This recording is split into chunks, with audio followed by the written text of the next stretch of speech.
नमस्कार दोस्तों, जय हिंद। तो उम्मीद करते हैं कि आप सब घर पे अच्छी तरह से पढ़ाई लिखाई कर रहे होंगे और सभी कुशल मंगल से होंगे।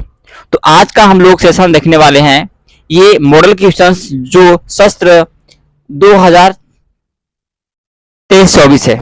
ओके, तो इस यही अभी आपको मॉडल पे प्रश्न पत्र करने की जरूरत है क्योंकि आपका एग्जाम लगभग मार्च में फाइनल हो जाएगा। ठीक है, जो नाइन्थ क्लास का जो फाइनल एग्जाम जो है वो मार्च में हो जाएगा। ओके, तो अगर मार्च में आपका एग्जाम होता है तो निश्चित रूप से आपको कितना साल भर में पढ़े उसका जांचने की समय आपका आ गया है। ओके, तो जितनी भी पीवाई क्वेश्चन है उसको आपको करने की जरूरत है ताकि आप अपने आप को जांच सके और उसके अनुसार आप तैयारी कर सकें। तो हम लोग यहाँ पर बहुविकल्पीय प्रश्न करने वाले हैं। ओके, तो झारखंड शैक्षिक अनुसंधान एवं प्रशिक्षण परिषद रांची माध्यमिक परीक्षा सत्र 2023-24 का यह मॉडल प्रश्न पत्र है। ओके, इसमें ये क्लास 9th का है और इसमें हम लोग सोशल साइंस का देखने वाले हैं। टोटल पूर्णांक की बात करें तो इसमें आपका टोटल पूर्णांक आ जाएगा 40 और टाइम की बात करें तो टाइम आपका हो जाएगा 130 यानी 1 घंटा 30 मिनट। ओके, ये क्या आता है, 1 घंटा आपका 30 मिनट आता है। इसमें टोटल प्रश्न की हम लोग बात करें तो प्रश्न संख्या जो आपको है तो कुल प्रश्न है यहाँ पर 40 है। ओके, सभी प्रश्न को उत्तर देना अनिवार्य है और प्रत्येक प्रश्न जो है आपका 1 अंक है, यानी 40 प्रश्न आपको यहाँ पर एग्जाम में आएगा तो एक प्रश्न आपका 1 नंबर का, यानी टोटल आपको 40 नंबर का जो है आपका एग्जाम होगा। ओके, एसएसटी का प्रत्येक प्रश्न के 4 विकल्प रहेंगे। ठीक है, और जो आपको सही विकल्प लगेगा उसको आपको ओएमआर शीट में भरना है।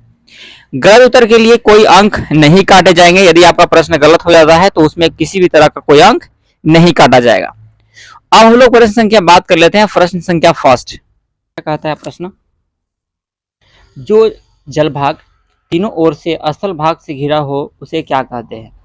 यानी जो जल भाग जो है तीनों ओर से स्थल भाग से घिरा हो उसे क्या कहते हैं। यदि आप किसी भी प्रश्न का उत्तर जान रहे होंगे तो आप मुझे कमेंट में लिखेंगे। ओके, और अपने आप को जांचने का कोशिश करेंगे। तो इसका आंसर की हम लोग बात करें तो इसका आंसर जो होगा आपका खाड़ी, उसको क्या बोलते हैं, खाड़ी बोलते हैं। राइट, चलिए प्रश्न संख्या हम लोग 2 की बात कर लेते हैं। प्रश्न संख्या 2 क्या कहता है, निम्नलिखित में से कौन से पड़ोसी राज्य का समूह है। ठीक है, कौन पड़ोसी राज्य का समूह है। तो चलिए यहाँ पर हम लोग ऑप्शन देख लेते हैं कि ये पड़ोसी राज्य कौन सा है। देखिए ये है आपका, चलिए पड़ोसी राज्य का यहाँ पर नाम देखिए। तो पड़ोसी राज्य की नाम की हम लोग बात करें तो इसका आंसर जो होगा आपका ए नंबर होगा, यानी बिहार, पश्चिम बंगाल, उड़ीसा, छत्तीसगढ़ और उत्तर प्रदेश। ये है आपका पड़ोसी राज्य किसका, झारखंड का पड़ोसी राज्य है। ठीक है, झारखंड के ये सब पड़ोसी राज्य है यहाँ पर। नेक्स्ट हम लोग बात करें प्रश्न संख्या 3 में, यहाँ पर कह रहा है कौन सम्मिलित नहीं है। ठीक है, यहाँ पर कौन सम्मिलित नहीं है, हिमालय, नंदा देवी, उत्तरी मैदान, खादर, भारतीय मरुस्थल, बरखान और प्रायद्वीपीय पठार, उत्तरी सरकार। तो चलिए यहाँ पर बताइए कि कौन सा आंसर सही होगा। आंसर की हम लोग बात करें, 3rd नंबर की आंसर की हम लोग बात करें तो इसका जो आंसर जो होगा आपका, यानी प्रायद्वीपीय पठार यानी उत्तरी सरकार, ये सुमिलित आपका नहीं है। नेक्स्ट हम लोग बात कर लेते हैं प्रश्न संख्या जो है आपका 4 नंबर। 4 नंबर क्या कहता है कि निम्नलिखित में से कौन सबसे संघन जनसंख्या वाला प्रदेश है। ठीक है, कहाँ पर संघन जनसंख्या पाई जाती है। तो इसका आंसर की हम लोग बात करें तो आंसर जो होगा आपका यहाँ पर ये 4 का जो है B4 ball is the right answer. इन उत्तरी मैदान जो है यहाँ पर संघन जनसंख्या वाला प्रदेश है। राइट, नेक्स्ट हम लोग बात करते हैं प्रश्न संख्या जो है आपका 5, यानी कथन है गंगा नदी में सालों भर जल प्रवाहित होता है। गंगा नदी में सालों भर क्या होता है, जल प्रवाहित होता है। तो चलिए यहाँ पर कारण देखते हैं, कारण क्या है उसको देख लेते हैं। कारण है गंगा नदी हिमालय से निकलती है इसलिए सालों भर प्रवाहित होता है, और गर्मी में हिमालय के बर्फ पिघलने से गंगा नदी को जल प्राप्त होता है। तो यहाँ पर आपका जो है आपका यहाँ पर कथन और कारण दोनों सही है कि केवल कथन सही है कि केवल कारण सही है। तो ऑप्शन के अकॉर्डिंग जो है आपको आंसर मारना है। तो हम लोग इसका आंसर की बात कर लें तो आंसर जो होगा आपका यानी कथन और कारण दोनों सही है। गंगा नदी सालों भर इसलिए बहती है क्योंकि गंगा नदी हिमालय से निकलती है। ओके, और यह गर्मी के समय में बर्फ पिघलने से यह गर्मी में भी वह क्या होती है वहाँ पर जल प्रवाहित होते रहता है। इसलिए इसका आंसर जो होगा आपका ये डी फॉर डॉग होगा। क्या होगा? डी फॉर डॉग होगा। नेक्स्ट हम लोग बात कर लेते हैं प्रश्न संख्या 6 की। भारत में नदियों का महत्व किन क्षेत्रों में है? ठीक है, यानी नदी का प्रयोग अधिकतर किस क्षेत्र में किया जाता है? तो यहाँ पर देखिए, यह सिंचाई के लिए भी किया जाता है, नौ संचालन के लिए भी किया जाता है, जल विद्युत के लिए भी किया जाता है और उपरोक्त सभी। मतलब इसका answer D for dog is the right answer. Okay, चलिए नेक्स्ट हम लोग प्रश्न देखते हैं प्रश्न संख्या 6 की ओर। प्रश्न 6 क्या कहता है कि भारत में मानसून के आगमन के साथ साथ कौन सी ऋतु आती है? यानी मानसून के साथ साथ कौन सी ऋतु आती है?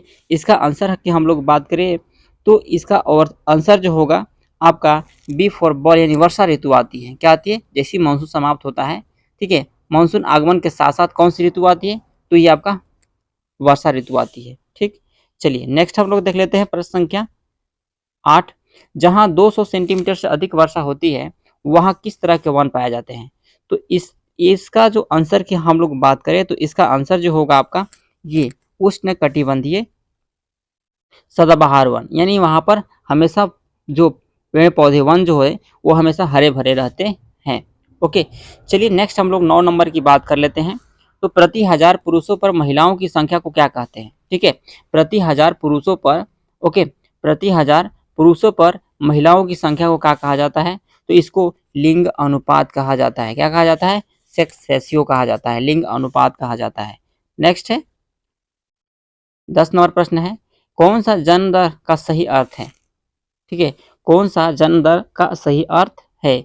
एक वर्ष में प्रति 1000 व्यक्तियों में जितने जीवित बच्चों का जन्म होता है, एक वर्ष में प्रति 1000 व्यक्तियों में जितने जीवित और मृत बच्चों का जन्म होता है,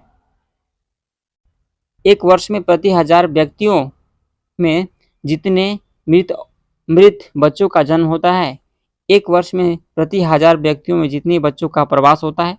तो इसमें कौन जन्म दर का सही अर्थ है इसको बताना है। तो इसका आंसर की हम लोग बात करें तो एक वर्ष में प्रति 1000 व्यक्तियों में जितनी जीवित बच्चों का जन्म होता है उसी को जन्म दर कहा जाता है। यही जन्म दर का सही अर्थ है, यानी A for Apple is the right answer. Okay, thank you for watching.